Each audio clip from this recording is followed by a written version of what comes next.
Well, hello, Tube. We're going to try this yet again. My brain, there's a lot of fog up here today. I don't know what my problem is, but it's not working right. The Duel by Borges. So this one didn't do much for me, which makes it even more painful that this is the third take. Our main lady, Clara. This is the final take, too. I'm not doing it again. So you're just getting whatever I get. Whatever comes out of this mouth, you're getting, and that's it for this one, because there ain't going to be a take number 4. Our main lady, Clara, she gets married off to a lawyer, Isidro, who becomes the Argentinian ambassador to Canada.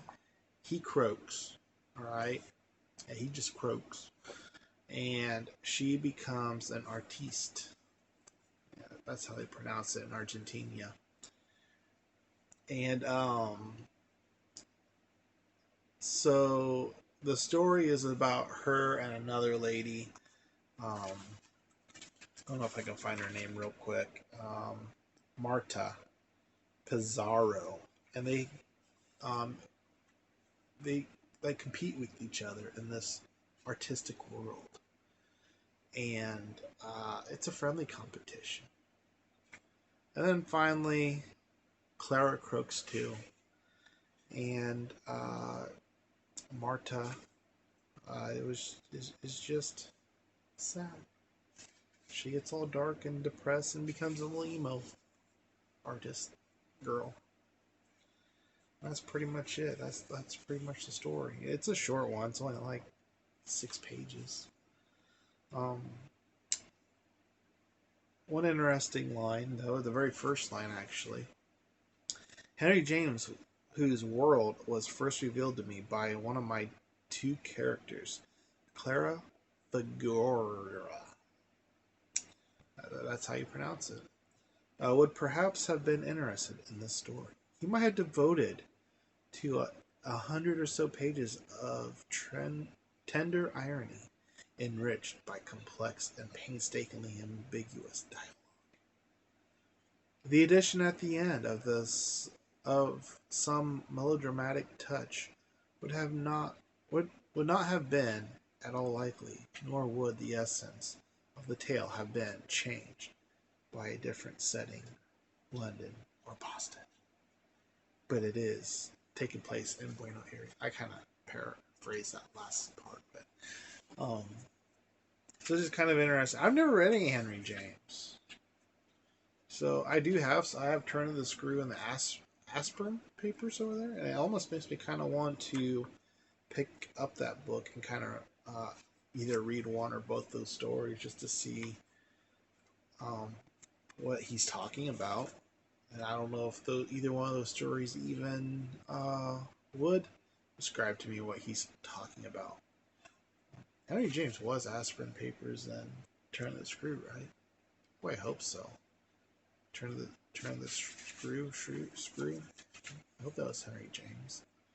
Because now I'm all of a sudden having doubts. We're going to go with it. We're going. I am putting it out in the universe that was Henry James that wrote those 2 stories, so it's now true. So, but yeah, I don't know. It didn't do much for me. I don't know why.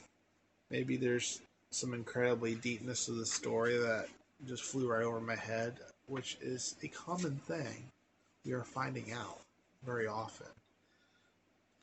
But yeah, I guess maybe I should read the last paragraph too. We'll read the last paragraph because it's also kind of interesting. I don't understand why.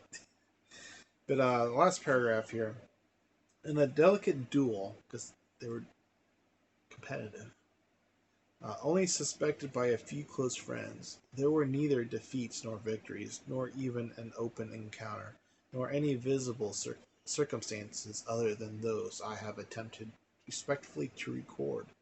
Only God, of whose aesthetic preference we are unaware, can grant the final palm, the story that made it all The story that made its way in darkness ends in darkness.